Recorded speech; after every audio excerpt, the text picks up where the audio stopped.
Assalamualaikum warahmatullahi wabarakatuh. Selamat malam teman-teman dan untuk kita semua.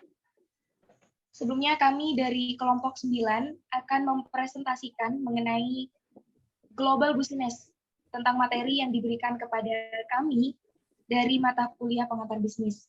Kami dari kelompok 9 menyampaikan terima kasih kepada Bu Tri Siwi Agustina atas waktu dan kesempatan yang diberikan kepada kami untuk mempresentasikan materi yang diberikan kepada kami. Sebelumnya, kami perkenalkan anggota kelompok kami, dimulai dari saya sendiri. Saya Jamilatul Kamilah dengan NIM 141221209. Selanjutnya, saya persilakan kepada anggota kelompok kami untuk memperkenalkan diri. Baik, nama saya Muhammad Taufik Hidayat dengan NIM 141221208. Baik, saya Maulidia Fatimatul Nabila dengan NIM akhir 205. Saya Mindari Valenta dengan NIM akhir 207. Saya Arindala Widianti dengan NIM akhir 206. Baik, terima kasih teman-teman. Untuk presentasi yang pertama, pada poin yang pertama mengenai the basic for international business, saya persilahkan kepada anggota kelompok kami Arinda mempresentasikan.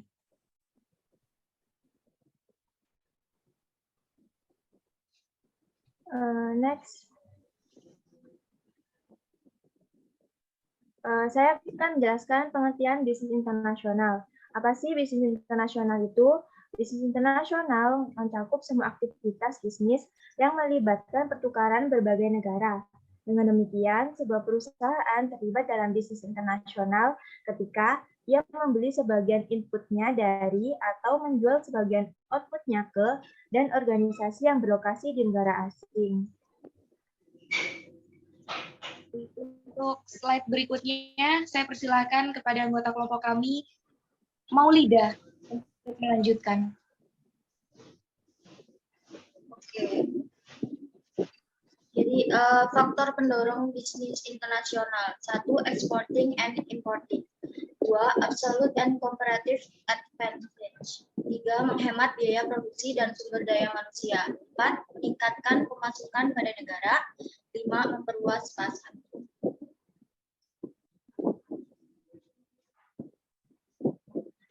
Keunggulan mutlak. Jadi, keunggulan mutlak adalah kemampuan untuk menghasilkan produk tertentu secara lebih efisien daripada negara lain. Satu negara mungkin memiliki keunggulan mutlak dalam hal beberapa produk, sedangkan negara lain mungkin tidak memiliki keunggulan sama sekali. Namun itu masih bermanfaat bagi kedua negara ini untuk berspesialisasi dan berdagang satu sama lain. Contohnya, di Indonesia itu unggul dalam memproduksi beras, sedangkan Jepang unggul dalam memproduksi mobil atau motor. Sedangkan keunggulan komparatif adalah kemampuan untuk menghasilkan suatu produk secara lebih efisien daripada produk lainnya. Barang dan jasa diproduksi lebih efisien ketika masing-masing negara berspesialisasi dalam produk yang memiliki keunggulan komparatif. Selain itu, menurut definisi, setiap negara memiliki keunggulan komparatif dalam beberapa produk. Contohnya, di Amerika Serikat yang memiliki banyak keunggulan komparatif dalam penelitian dan pengembangan, industri teknologi tinggi, dan mengidentifikasi pasar baru.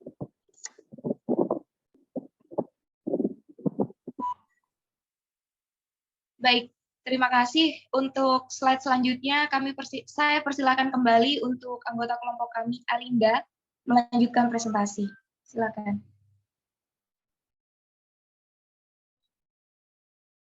Baik, saya akan menjelaskan tentang ekspor dan impor.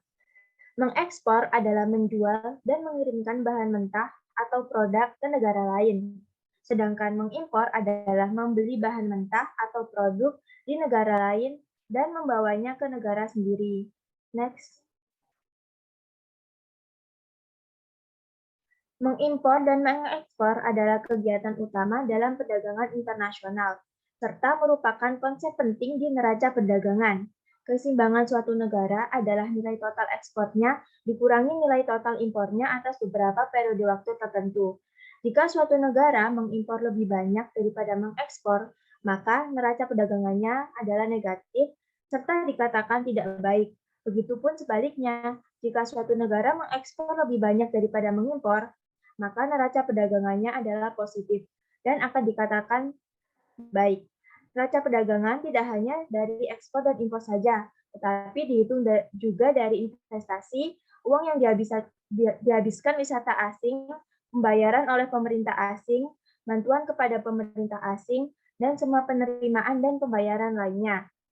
Defisit terus-menerus dalam neraca perdagangan suatu negara atau saldo negatif dapat menyebabkan negara lain kehilangan kepercayaan terhadap perekonomian negara tersebut. Sedangkan surplus terus-menerus dapat menunjukkan bahwa negara tersebut mendorong ekspor tetapi membatasi impor dengan memberlakukan pembebasan perdagangan. Next.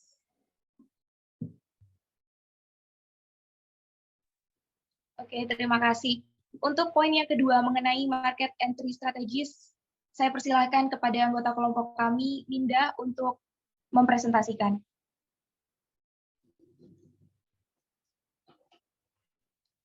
Market entry strategies, yang pertama ada licensing, perjanjian kontrak di mana satu perusahaan mengizinkan yang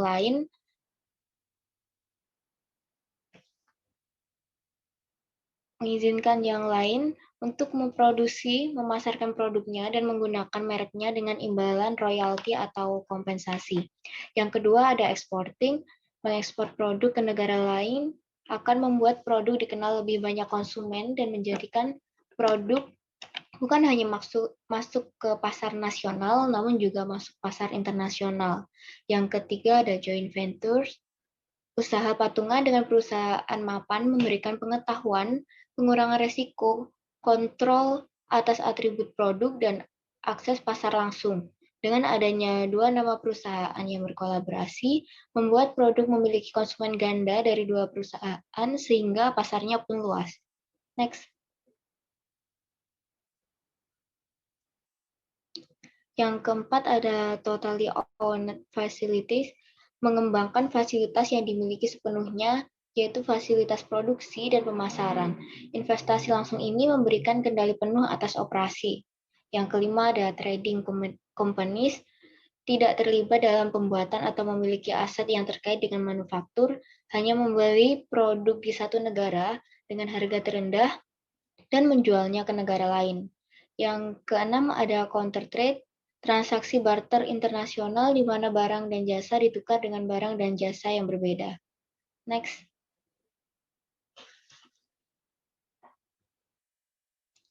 Yang tujuh ada multinational firms, perusahaan yang beroperasi pada skala dunia tanpa ikatan dengan negara atau wilayah tertentu. Yang terakhir ada strategic alliance, mirip dengan joint ventures, kemitraan yang dibentuk untuk menciptakan keunggulan kompetitif di seluruh dunia. Persaingan ketat dan biaya bersaing secara global sangat tinggi, sehingga hanya sedikit perusahaan yang memiliki semua sumber daya yang diperlukan untuk melakukannya sendiri. Dengan demikian, perusahaan individu yang tidak memiliki sumber daya internal yang penting untuk kesuksesan internasional dapat berusaha untuk berkolaborasi dengan perusahaan lain.